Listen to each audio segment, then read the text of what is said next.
Tonight, I'm standing frozen in the middle of my stepmother Elaine's lavish charity gala as a security guard approaches me.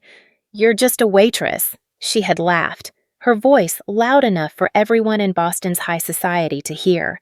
The cruel words, designed to humiliate, stung.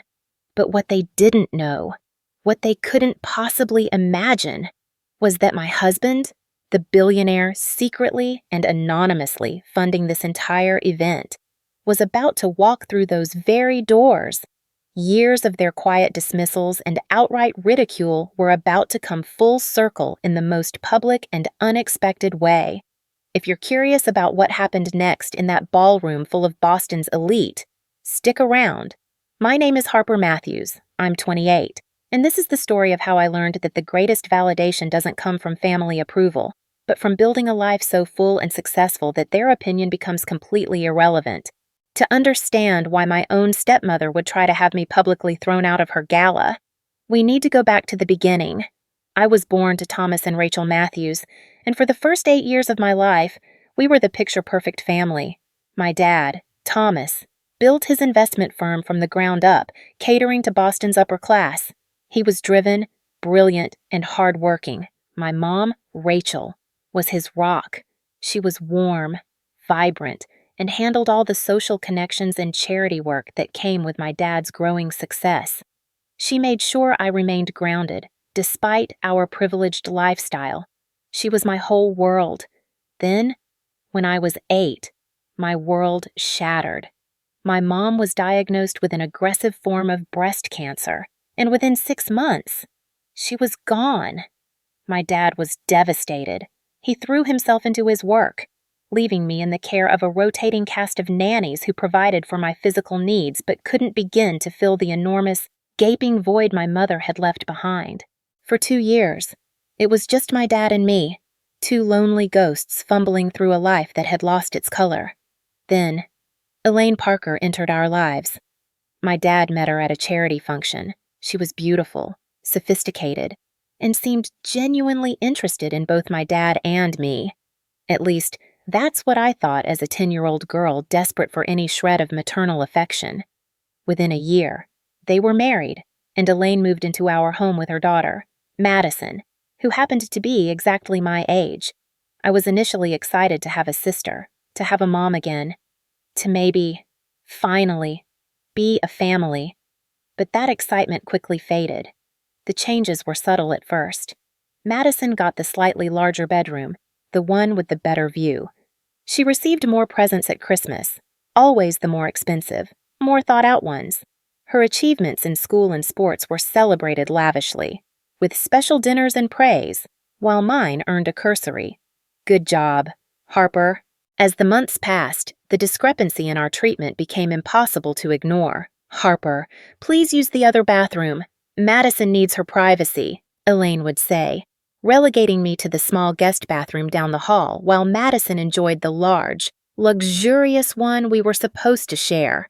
"Harper, Madison needs new riding boots for her equestrian lessons. We'll have to postpone getting you those art supplies." Somehow, my needs, my interests, my desires always got postponed. The worst part was watching my dad slowly, almost imperceptibly, distance himself from me. He started working longer hours, taking more business trips. When he was home, Elaine expertly monopolized his attention. She'd schedule family activities, ski trips to Vermont, weekends in Nantucket when she knew I had other commitments, like a school project or a part-time job. Then, she'd paint me as the difficult, antisocial child who didn't want to participate. "Thomas, I'm trying so hard with her," I overheard her say to him one night, fake tears in her voice. "But she just won't let me in. She's so closed off." My father, exhausted and emotionally drained, simply nodded and patted her hand. It was easier for him to believe her version of events than to confront the uncomfortable truth that his new wife was systematically pushing his own daughter away. Through my teenage years, I threw myself into school and part-time jobs, building a life for myself outside the cold walls of my own home. while Madison enjoyed shopping sprees on Newberry Street and European vacations. I worked at the local library and saved up for college. I didn't want to ask my dad for anything, because each request had to be filtered through Elaine, who made me feel like a burdensome charity case, a drain on the family finances, despite my dad's considerable wealth. There were rare, fleeting moments, though, when my dad would break through the fog of Elaine's influence and really see me. He came to my high school art exhibition once, when Elaine and Madison conveniently had a scheduling conflict. He walked through the gallery, looking at my paintings' dark, moody landscapes that reflected my inner world with tears in his eyes. "You have your mother's talent," he whispered, his hand on my shoulder, and for that brief, beautiful moment, I had my dad back. The summer after my freshman year of college, my dad had a massive heart attack in his office. He was only 54. By the time I rushed to the hospital, he was gone. I wasn't even given the chance to say goodbye. The funeral was a blur of faces and empty condolences. Elaine played the part of the grieving widow perfectly, accepting sympathies with a practiced, somber grace. I sat in the front pew, numb with shock. It wasn't until the reading of the will a week later that I understood how completely I'd been pushed out of my father's life. He had left the bulk of his considerable estate to Elaine. Madison received substantial trust funds and real estate properties. I was left with just enough money to cover my remaining college tuition and a small inheritance that would barely fund a year of living expenses after graduation. "Your father wanted to make sure you learned the value of hard work." "Harper," Elaine explained with a look of false sympathy when I questioned the shocking disparity. Madison. Madison has different needs. The truth hit me like a physical blow. My father had either forgotten me, or, even worse, he had been convinced that I didn't need, or deserve, his financial support. Either possibility was heartbreaking. After the will was settled, Elaine made it clear that I was no longer welcome in the family home. "You're an adult now. Harper, it's time you found your own place," she said coolly. As I packed up my childhood bedroom into cardboard boxes, Madison watched from the doorway, a smug smirk on her face. "Don't worry about coming home for holiday dinners," she added, twisting the knife. "Our family traditions are changing.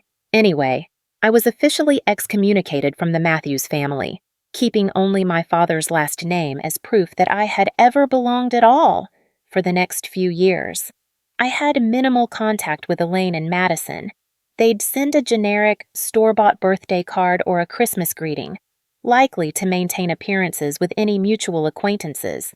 But there were no phone calls, no invitations, no genuine interest in my life. I graduated with honors, found a job at a small but well-respected art gallery in Boston, and slowly, painstakingly, built a life for myself, determined to never again seek validation from people who saw me as disposable. Little did I know, that quiet, independent life was about to take an unexpected turn, one that would eventually bring me face to face with the family that had discarded me, in circumstances none of us could have possibly predicted. At 24, I had settled into my life at Westfield Gallery, a boutique art space in Boston that specialized in emerging, often overlooked, artists. The pay wasn't spectacular, but I loved what I did. I loved discovering new talent, and I loved helping artists navigate the often intimidating and pretentious art world. My tiny studio apartment in Cambridge was all my own, and I'd found a small, loyal circle of friends who knew nothing about my family drama, which was exactly how I preferred it. It was a rainy Tuesday afternoon in April when Nathan Reed walked into the gallery. The space was empty except for me, cataloging a new shipment of sculptures.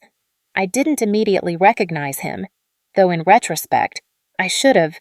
Nathan's tech company, Reed Innovations, had been making headlines for years, and at 32, he was already on Forbes' list of most influential entrepreneurs. But that day, he was just a tall, slightly rain-dampened man in a casual button-down shirt and jeans, looking intently at a collection of abstract paintings.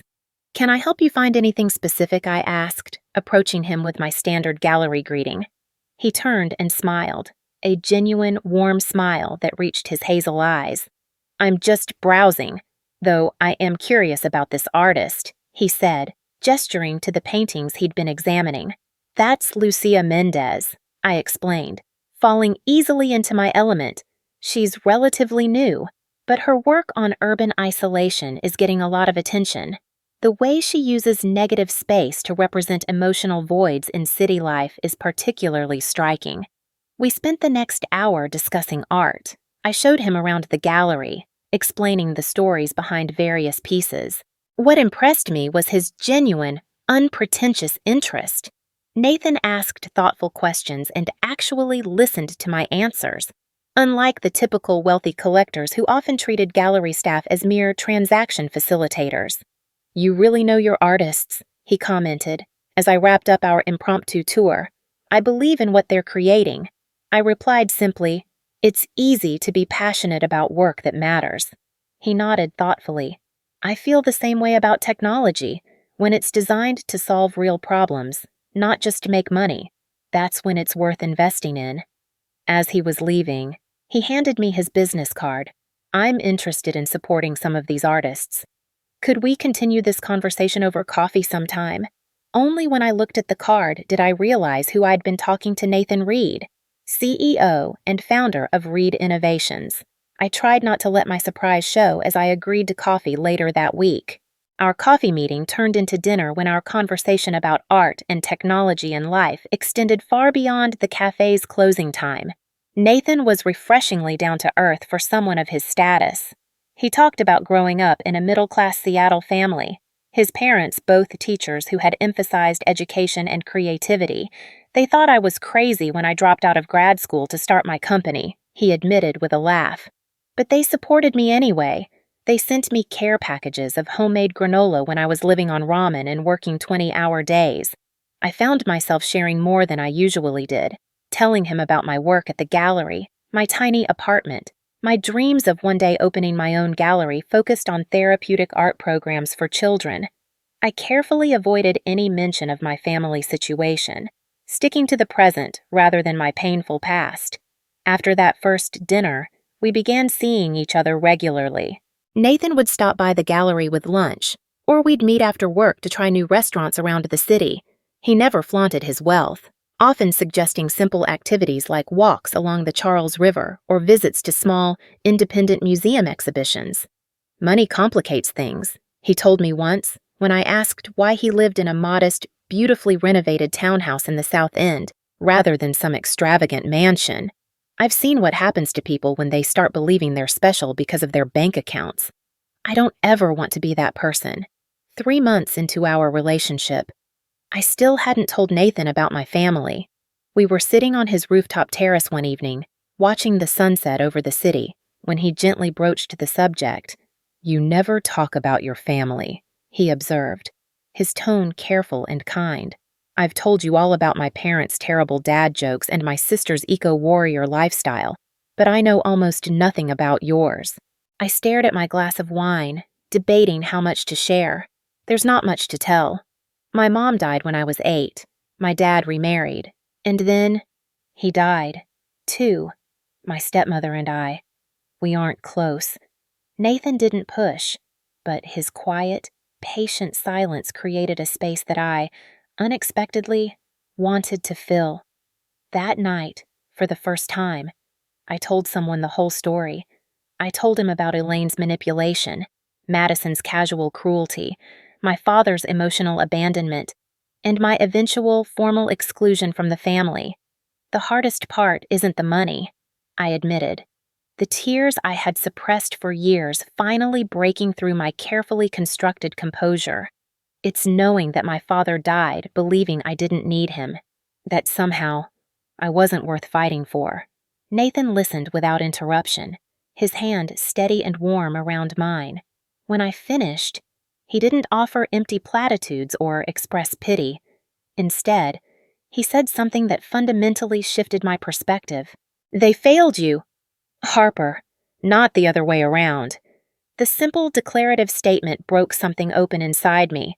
For years, I'd carried the unspoken, deep-seated fear that perhaps I had been unlovable, difficult, somehow deserving of being cast aside.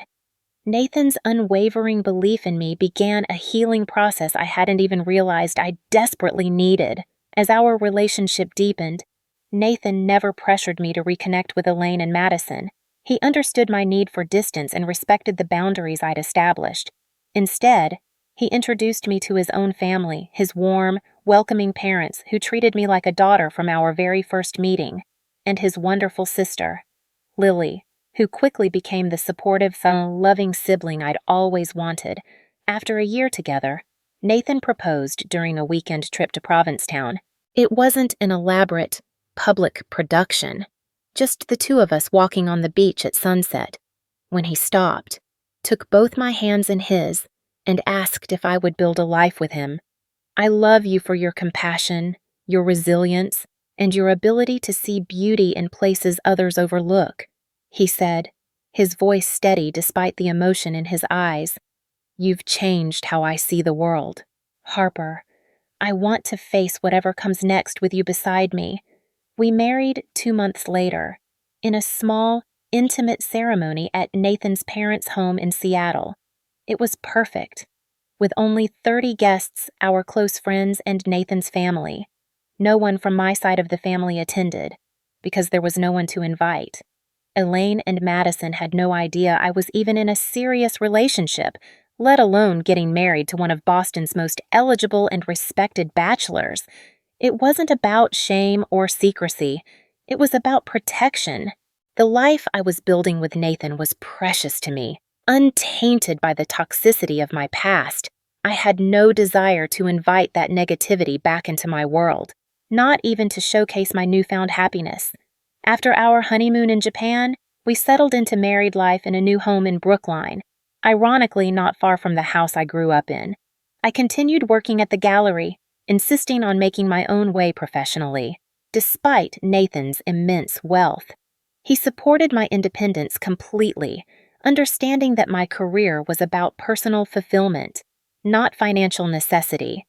For 2 wonderful, peaceful years, we lived in a bubble of happiness that had nothing to do with Nathan's success or money. We traveled, we worked on our respective passions, and we began planning for our own family. Elaine and Madison remained firmly in my past, a closed chapter I intended to keep shut. Then, the invitation arrived. The cream-colored envelope with the embossed gold lettering appeared in our mailbox on a Tuesday. I almost discarded it with the other formal invitations and charity requests Nathan regularly received, but the return address caught my eye, the Matthews Family Foundation. My hands trembled slightly as I opened it. Inside was a formal invitation to the annual Boston Children's Hospital Benefit Gala, hosted by Elaine Matthews. A handwritten note was paperclipped to the invitation. "Harper, it's been too long. We should reconnect. The family misses you.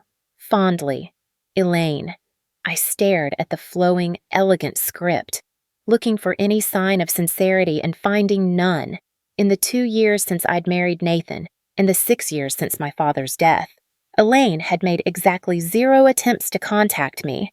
The family certainly hadn't missed me when I was struggling to pay my rent during college, or when I graduated with no one in the audience to cheer for me. When Nathan came home that evening, I was still sitting at the kitchen island, the invitation laid out before me like a piece of evidence at a crime scene.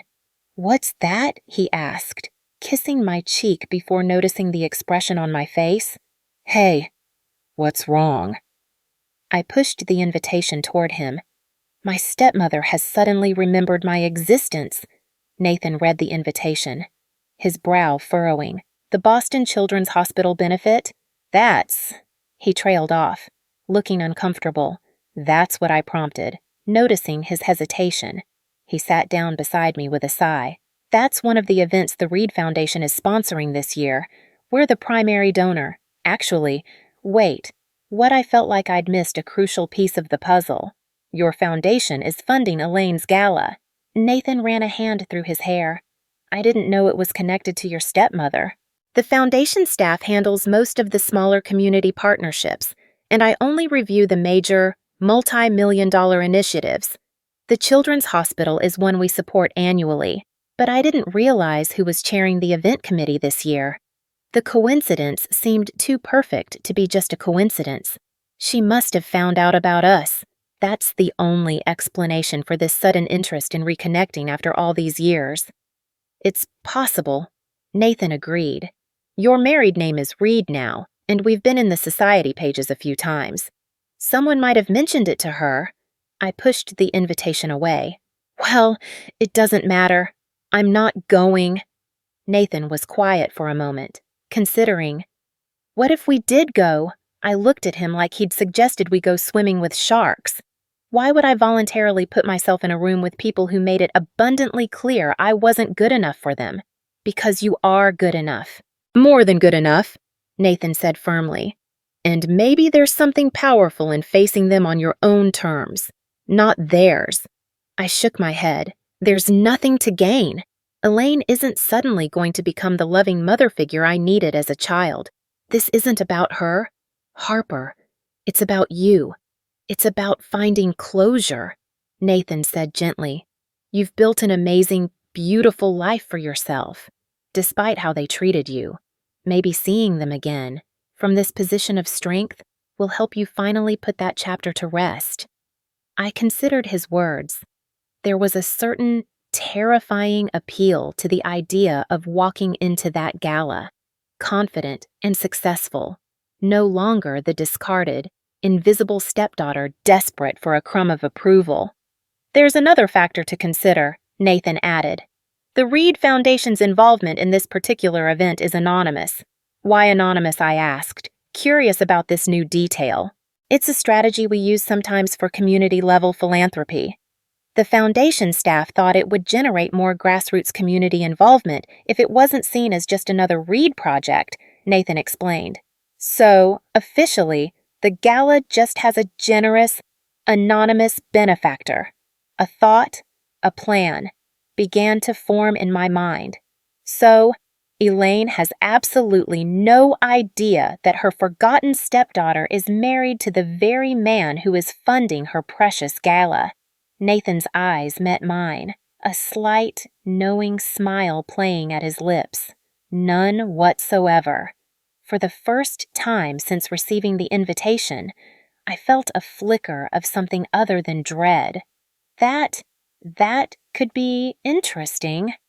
We spent the next hour discussing the possibilities. Nathan, ever the strategist, suggested a plan. I would attend first, alone. He would arrive later, after I'd had time to interact with Elaine and the rest of the family. The revelation of our connection, he suggested, should happen organically, in front of everyone. Are you sure you want to do this? Nathan asked, after we'd worked out the details. We can still decline the invitation. Your well-being matters more than any dramatic moment. I considered his question carefully. Part of me was terrified at the prospect of facing Elaine, Madison, and the extended family that had so easily discarded me, but another, stronger part, a part that had been growing steadily since I met Nathan, was tired of carrying the weight of their rejection. I want to do this, I said finally, a new resolve hardening in my voice, not for revenge, but for resolution. I've spent too many years letting their opinion define my worth. In the weeks leading up to the gala, I vacillated between determination and anxiety. I selected a dress, a stunning midnight blue gown from an up-and-coming designer the gallery had connections with. It was elegant without being flashy, the kind of dress that communicated quiet confidence. The night before the event, lying in bed beside Nathan, my nerves resurfaced. What if this is a mistake? What if they just humiliate me all over again? Nathan turned to face me, his expression serious. Listen to me. Harper, you are walking in there as my wife, as a successful professional, as a woman who built herself back up after everything they tried to tear down. Nothing they say or do can change that. He tucked a strand of hair behind my ear.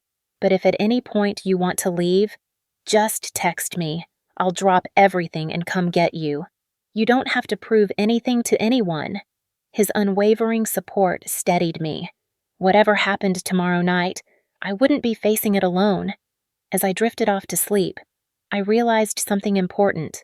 For the first time in my life, I was approaching my family not from a place of need or longing, but from a position of strength. Whether they accepted me or not no longer determined my value. That alone felt like a victory. The Rosewood Hotel ballroom glittered with crystal chandeliers and elaborate floral arrangements. When I arrived at 7 o'clock sharp, attendants in crisp uniforms directed guests through the grand entrance, where a photographer captured arrivals against a backdrop bearing the Matthews Family Foundation logo. I took a deep breath, smoothed my midnight blue gown, and approached the check-in table. "Good evening. Harper Reed," I said to the young woman with the guest list on her tablet. She scanned the list, then looked up with a polite smile. "Yes, Mrs. Klaus? Reed? Welcome to the annual Boston Children's Hospital Benefit Gala." As I moved into the ballroom, I felt strangely calm. The space was already filled with Boston's elite in their finest attire old money families, successful entrepreneurs, politicians, and local celebrities. I recognized many faces from the society pages Nathan occasionally appeared in. The first familiar face I encountered belonged to my father's cousin, Patricia, who was examining the silent auction items with her husband. "Harper," she said, squinting at me in surprise. "Harper Matthews, is that you?" "It's Harper Reed now," I corrected gently. "How are you?" "Aunt Patricia." She looked me up and down with undisguised curiosity. "Well, you've certainly grown up. We haven't seen you since— Goodness, was it Thomas's funeral?" "What have you been doing with yourself?" Before I could answer, her husband, Gerald, joined the conversation. "Matthews. Oh, Elaine's stepdaughter. Right. Didn't know you were on the guest list this year." The subtle emphasis on this year made it clear I hadn't been included in previous events. "Elaine kindly invited me," I replied, keeping my tone neutral. "I understand the foundation has been doing well."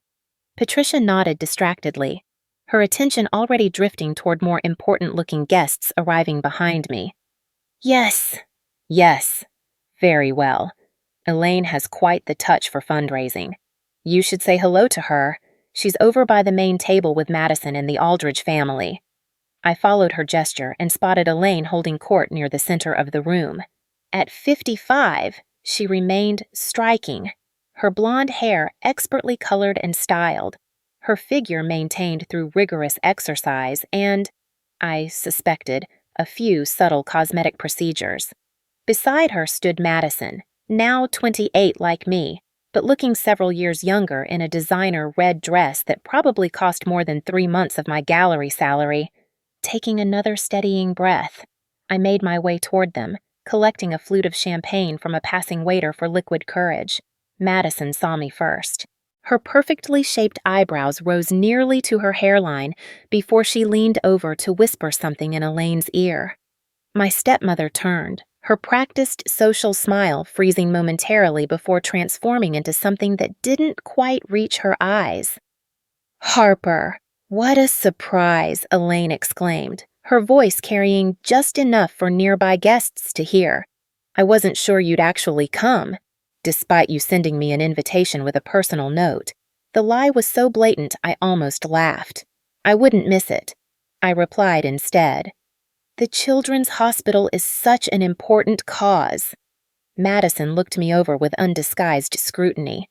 "Interesting dress. Is that off the rack?" "It's actually from an emerging designer I work with at the gallery," I explained, refusing to be baited. "Oh, you're still at that little art shop?" Elaine asked with exaggerated surprise. "How persistent of you." Before I could respond, an older gentleman in their circle, one of the hospital board members judging by his name tag, interjected, "You work in the arts." Young lady Elaine answered for me before I could. "Harper has always had creative aspirations. Nothing serious." "Of course. Actually," I countered, finding my voice, "I'm the assistant director at Westfield Gallery now. We specialize in emerging artists and have a growing focus on therapeutic art programs." The man looked interested, but Elaine smoothly redirected the conversation. Speaking of the hospital's programs, Richard, you simply must hear about the new pediatric wing we're funding this year. I was effectively dismissed from the conversation. As I stepped back, Madison followed me. Seriously. Harper, why are you here? She asked, dropping all pretense of politeness now that we were out of earshot of the others. Nobody expected you to actually show up. Then why send the invitation? I challenged. Madison's smile was cold. Mom thought it would be the proper thing to do, given the anniversary of your father's death next month. She didn't think you'd actually have the nerve to come, especially alone. The casual, cruel mention of my father stung. I'm not alone. Actually, my husband will be joining me later. This caught Madison completely off guard. Husband, you're married to whom you'll meet him soon enough, I replied, unwilling to reveal Nathan's identity just yet. Before Madison could press further, we were interrupted by another relative, my father's brother, William, and his wife, Susan. Is that little Harper? Uncle William boomed, clearly already enjoying the open bar. Good heavens, we thought you'd fallen off the face of the earth. Hello, Uncle William, Aunt Susan. I greeted them politely. Susan air-kissed near my cheek. Darling, where have you been hiding yourself? Elaine tells us she hardly hears from you these days. The revisionist history was breathtaking. I've been focused on my career. I said simply, life gets busy. What sort of career could possibly keep you from family? William asked with a dismissive wave. Family is everything in this world. The irony of his statement was apparently lost on him. As we spoke, I noticed more family members and old acquaintances glancing our way, whispering behind their cocktail napkins. Elaine had rejoined Madison and was speaking intently to her, while looking in my direction. Then, Elaine did something completely unexpected. She approached the small stage where the band was playing and whispered to the lead musician. He nodded and stopped mid-song. Ladies and gentlemen, Elaine's voice rang out over the sound system, silencing the room. I want to thank you all for coming tonight to support the Boston Children's Hospital. Before dinner is served, I'd like to acknowledge all the wonderful staff who are making this evening possible. Our event planners, our caterers, and our serving staff. There was a round of polite applause as Elaine gestured around the room. Then, her gaze landed deliberately on me. In fact, I think there's been a bit of a confusion. One of our wait staff seems to have misplaced her uniform this evening. A ripple of uncomfortable laughter moved through the crowd as people turned to look at me. Harper, dear, Elaine continued, her voice dripping with a false, saccharine concern. Did you get confused about your role tonight? I know you expressed interest in helping, but guests aren't supposed to arrive until 7, and the serving staff was asked to use the service entrance. My face burned as understanding dawned. This was why she'd invited me, not to reconnect, but to publicly, spectacularly, humiliate me. Madison stepped forward, her camera phone already in her hand. Mom, maybe Harper just wanted to see how the other half lives for one night. We should be flattered by her aspirations. More laughter, less uncomfortable now, as the wealthy crowd relaxed into the familiar, comfortable territory of mockery disguised as polite humor. I stood frozen, my champagne glass clutched in my hand, as Elaine continued her performance. Security, she called, gesturing to a large man in a dark suit near the entrance. I believe we have someone who's confused about her place here tonight. Could you please assist her to the correct area, or perhaps just escort her out, if she's not actually on staff? The security guard, looking deeply uncomfortable but professional, began making his way toward me through the crowd. My cousin, Brandon, always eager to join in when someone was being targeted, called out from nearby, always trying to be something you're not. Harper. Some things never change. Others joined in, their voices overlapping. Did she actually think she belonged here? Always had delusions of grandeur. That one. Probably crashed the event, hoping to network. The security guard reached me, his expression apologetic but firm. Ma'am, I'm going to have to ask you to come with me. There's been a mistake, I managed to say, my voice smaller than I intended. "I was invited. I have the invitation in my purse." Elaine approached us, Madison trailing behind her like an eager, venomous shadow. The mistake was mine. Harper, I should have been clearer about boundaries. This event is for donors and hospital supporters, not, well, whatever it is you're doing these days. She turned to the security guard. "Please see her out." Gently. Of course. She is family. After all, technically speaking, Madison was openly filming the interaction on her phone now, barely containing her glee. This will make a great story for the family newsletter. Harper Thomas Matthews's daughter escorted from charity gala. Daddy would be so proud. The mention of my father, the twisting of his memory into another weapon to be used against me, broke something inside me. I felt tears threatening, but I refused to give them the satisfaction of seeing me cry. The security guard took my elbow. "Please, ma'am, let's not make a scene."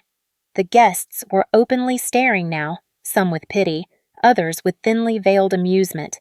I looked around at the faces of my so-called family cousins, aunts, uncles, people who had known me since I was a child, and I saw not one person willing to stand up for me. As the security guard began guiding me toward the exit, I caught one last snippet of Elaine's voice, addressing the curious onlookers. A family tragedy. Really, she never quite found her place after her father died. "We've tried to help. Of course. But some people simply don't belong in certain circles, no matter how desperately they try to force themselves in." I took one step toward the door, my dignity in tatters but my resolve hardening. I would not break down in front of them. Then, everything changed. The grand ballroom doors at the far end of the room swung open, and Nathan Reed stood in the doorway, even from across the room.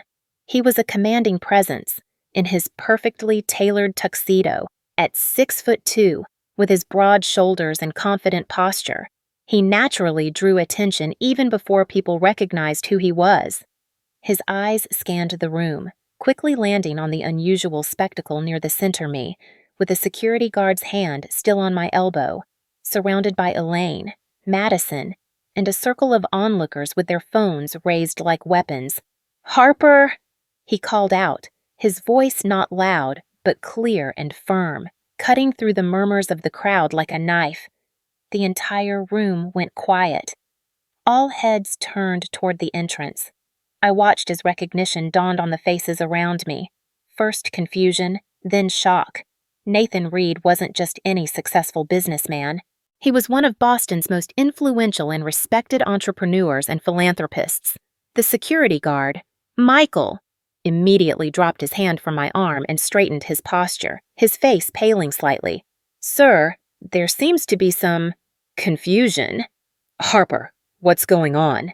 Nathan asked, ignoring the guard completely as he strode purposefully across the ballroom, his gaze locked on mine. Before I could answer, Elaine stepped forward, her practiced social mask firmly back in place. "Mr. Reed. What an unexpected honor. I don't believe we've been formally introduced.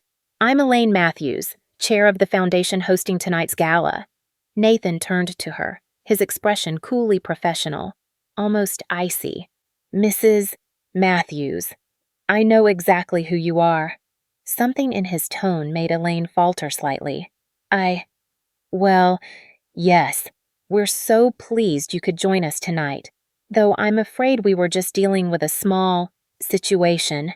"My wife appears to be surrounded by security and being filmed without her consent," Nathan interrupted, his voice level but carrying a distinct, steely edge. "That's the situation I'm concerned about." The word wife landed like a small, controlled detonation in the silent ballroom. Madison's mouth actually fell open, her phone, still recording, now hanging limply at her side. Wife Elaine repeated, her eyes darting rapidly between Nathan and me. "I'm sorry. There must be some mistake. Harper is my stepdaughter, but she's not. We've been married for 2 years, Nathan stated flatly. Though, given the reception she's receiving, I can certainly understand why she's kept her connection to the Matthews family private from our social circle. The carefully worded implications of his statement weren't lost on anyone in earshot. Nathan Reed, whose social circle included governors, senators, and international business leaders, was implying that the Matthews family was the one not worth knowing, not the other way around. Madison recovered first, stepping forward with a completely transformed expression. "Harper, you should have told us!" Her voice dripped with a sudden, cloying sweetness. "What an amazing surprise!" She moved as if to hug me, but Nathan subtly shifted his position, creating an unspoken but clear barrier between us. "Interesting," he commented, his eyes glancing at the phone still clutched in her hand. "You were filming my wife's humiliation just moments ago, and now you want to embrace her." Madison had the grace to look deeply embarrassed, quickly tucking her phone into her purse. Uncle William, never one to miss a networking opportunity, pushed forward, his hand extended toward Nathan. "William Matthews, Thomas's brother. Wonderful to meet you. Nathan. We've followed your success with great interest." Nathan ignored the outstretched hand. "Have you? That's surprising, considering the lack of interest you've shown in Thomas's daughter for the past decade." The growing crowd shifted uncomfortably. Public confrontations of this nature were not the norm at these polished, carefully orchestrated charity events, particularly not from someone of Nathan's stature. Elaine, ever the skilled social navigator, tried again. "There has clearly been a terrible misunderstanding. Harper is, of course, a beloved member of our family. We had no idea she had married to someone of your prominence, Mr. Reed, and that's exactly the problem. Isn't it, Mrs. Matthews?" Nathan replied, his voice calm but unforgiving. "Harper's value to you depends entirely on her connections and her status, not on who she is as a person." By now, the entire ballroom was watching our exchange. The band had stopped playing. Even the catering staff had paused their dinner preparations.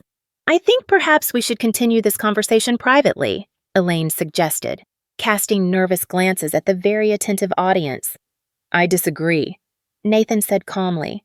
"I think this is exactly the right setting for a moment of honesty, given what just transpired." He turned to address the wider crowd. "For those who don't know me, I'm Nathan Reed, founder of Reed Innovations and the Reed Foundation." Murmurs rippled through the audience at this confirmation. "What many of you may not know," he continued, "is that the Reed Foundation is the anonymous benefactor behind tonight's event." Gasps and whispers erupted around us. Elaine's face drained of all color. "That's right," Nathan continued, his gaze sweeping the room before landing back on Elaine. "My foundation provided the matching grant that made this entire gala possible, with the stipulation of anonymity because we believed in the cause, not the recognition." He turned back to Elaine, his voice dropping slightly but still carrying in the silent room. "So imagine my surprise when my wife received an invitation from her estranged stepmother, who chairs the committee for an event my foundation is funding. An invitation that, it seems, was extended only so she could be publicly humiliated." "That's not true," Elaine protested weakly. "There's been a misunderstanding. I heard everything." "Mrs. Matthews," Nathan cut her off, as did many others in this room. "You called my wife staff. You suggested she crashed the event. You encouraged security to remove her while your daughter filmed it all for her own amusement." Madison had the decency to look mortified now, but Elaine was still scrambling to salvage the situation. "Mr. Reed." "Nathan, surely you understand. Family dynamics can be complicated. Harper has always been difficult. If we'd known she was your wife, then you would have treated her with the respect she deserves." Nathan finished for her. "And that, precisely, is the problem. No one should need my name or my money to be treated with basic human dignity, least of all by their own family." I finally found my voice, squeezing Nathan's hand. "It's okay. You've made your point." He looked down at me, his expression softening from anger to concern. "Are you sure? Because I am fully prepared to withdraw all foundation support from any initiative connected to the Matthews name. The threat, delivered so calmly, hung in the air, its implications clear to everyone, especially Elaine, whose entire social standing and charitable work depended heavily on major donors like the Reed Foundation. "That won't be necessary," I said, my voice loud enough for everyone nearby to hear. The hospital shouldn't suffer because of this family drama. Elaine seemed to collapse with relief, but I wasn't finished. "However," I continued, turning to face my stepmother directly, "I do think it's time for some changes in how the Foundation's events are managed." Nathan nodded, understanding immediately. The Reed Foundation will, of course, continue to support the vital work of Boston Children's Hospital, but we will require a complete restructuring of the event committee moving forward. Mrs. Matthews, your leadership has been educational, but I believe some fresh perspectives are needed. Several prominent hospital board members in the crowd nodded in eager agreement, clearly unwilling to lose the Reed Foundation's substantial, ongoing support. Elaine's carefully constructed facade cracked completely. "You can't do that. The Matthews Family Foundation has chaired this event for 15 years. The Matthews Family Foundation exists because of my father's hard work," I reminded her, my voice steady. "Work that I was systematically excluded from after his death. Consider this a long overdue course correction." Madison stepped forward, desperation evident in her expression. "Harper, be reasonable. We're family." "No," I interrupted firmly. "We're not. Family doesn't humiliate each other for sport. Family doesn't erase someone's existence when it's inconvenient. What we are is a group of people who share a legal connection through my father. Nothing more." The brutal, unvarnished honesty of my statement silenced her. For perhaps the first time in her life, Madison had no clever, cutting retort, one by one. Relatives who had been eager to join in my humiliation just moments before approached us with awkward, mumbled apologies and sudden, convenient reminiscences about how they'd always admired my independence. I received their transparent overtures politely but without warmth. Their attempts at damage control were too little, and far, far too late. Nathan and I gradually made our way toward our assigned table, which, ironically, was at the very front of the room, a placement befitting the event's major, albeit previously anonymous, donor. As we moved through the crowd, I heard the whispers. "Can you believe Elaine tried to throw out Nathan Reed's wife? Did you see Madison filming the whole thing? How mortifying. They say Harper had no idea her husband was funding the event. Smart move, keeping her maiden name professionally. Proves she's not trading on his success." The rest of the evening proceeded with a strained, surreal politeness. Elaine performed her duties as hostess mechanically, unable to meet my eyes. During her formal speech, she had to thank the generous anonymous donor whose identity was now common knowledge among all the attendees. When dinner was finally served, Nathan leaned close to me. "We can leave whenever you want. You've more than made your point." I considered it, then shook my head. "Actually, I'd like to stay. For the first time in my life, I'm at a family event entirely on my own terms." He smiled, a genuine, warm smile of understanding. "Then we stay. But just so you know, you look stunning tonight. That dress was made for you." I laughed, feeling lighter than I had in years. "Better than a waitress uniform, infinitely," he replied, raising his glass in a private toast. "To my extraordinary wife, who needed neither my name nor my money to shine." I clinked my glass against his, finally able to see the evening for what it truly was. Not a humiliation, but a liberation. The days following the gala brought a flurry of calls, emails, and even handwritten notes, all from family members suddenly eager to reconnect with their long-lost, and now very well-connected, relative. I recognized these overtures for what they were: damage control, not genuine remorse. "Cousin Brandon sent flowers to the gallery today," I told Nathan that evening, as we relaxed in our living room. "The card said he values family above all else. and hopes we can rebuild our connection. Nathan raised an eyebrow. The same Brandon who said you never belonged in the family. The very same, I confirmed, curling more comfortably into the couch. It's amazing how quickly perspectives change when money and influence enter the equation. What did you do with the flowers? Nathan asked. Donated them to the children's ward at the hospital, I replied. Seemed fitting. The most surprising development came 3 days after the gala, when my father's other sister, Janet, who had maintained a careful, quiet neutrality during the years of Elaine's reign, requested to meet for coffee. Unlike the others, Janet had never been actively cruel, just passively absent. I agreed to meet her at a quiet cafe near the gallery. She arrived looking nervous, clutching her purse like a shield. "Thank you for seeing me. Harper," she began, after we ordered our coffee. "I owe you an apology, one that has nothing to do with your husband or his position." I waited, curious about where this was going.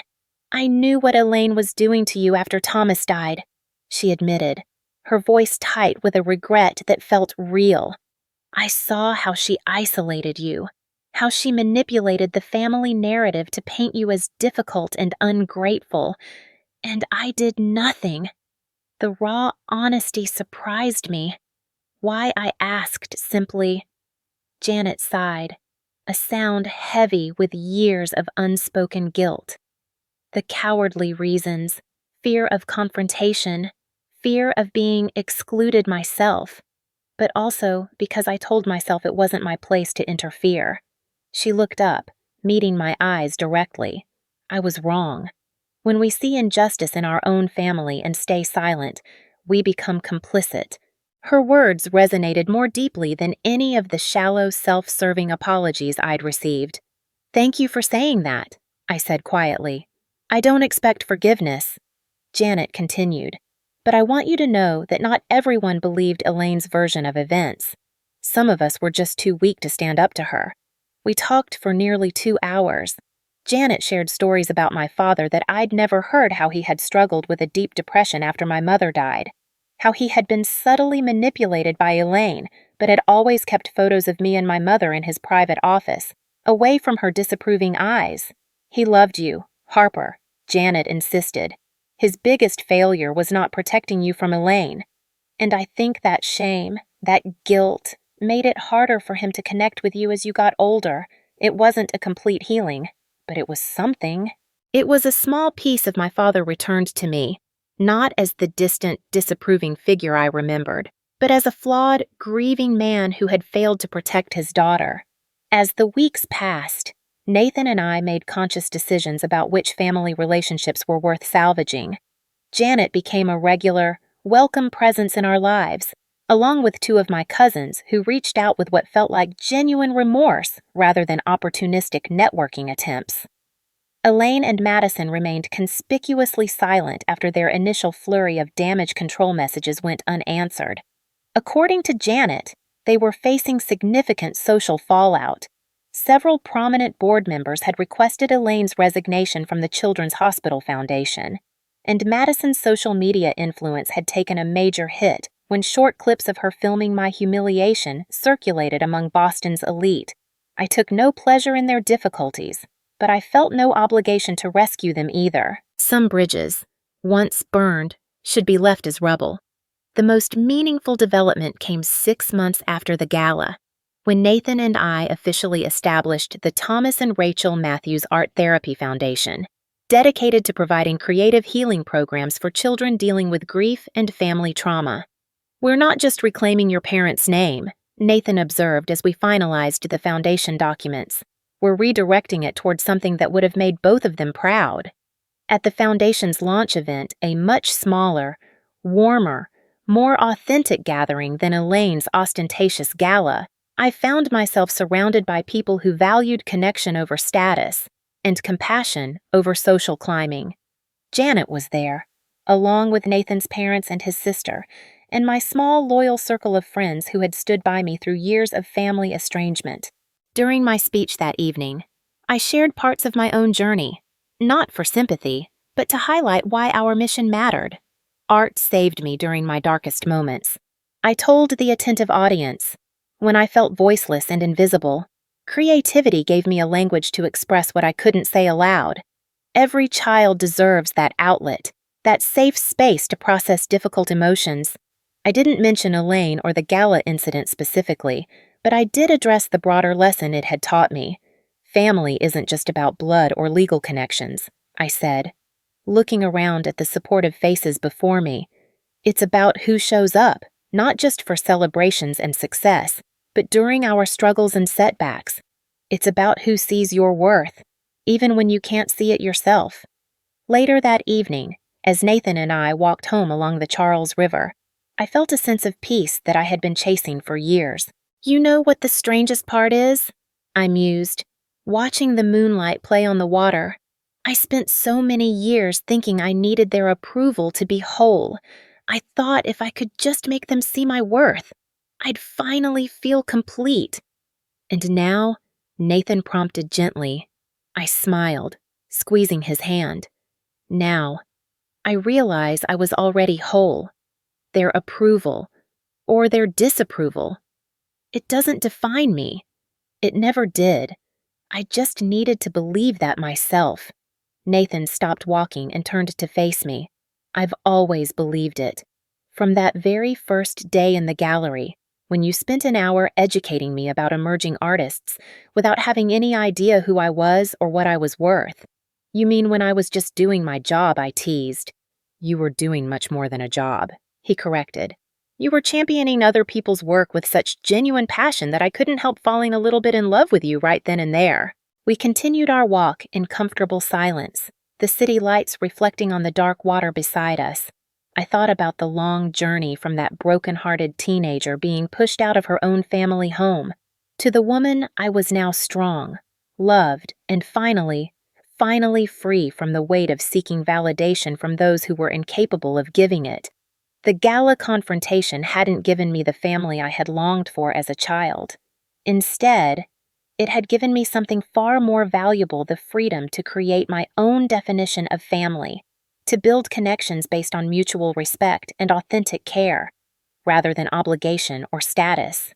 And that, I realized, was the richest inheritance of all.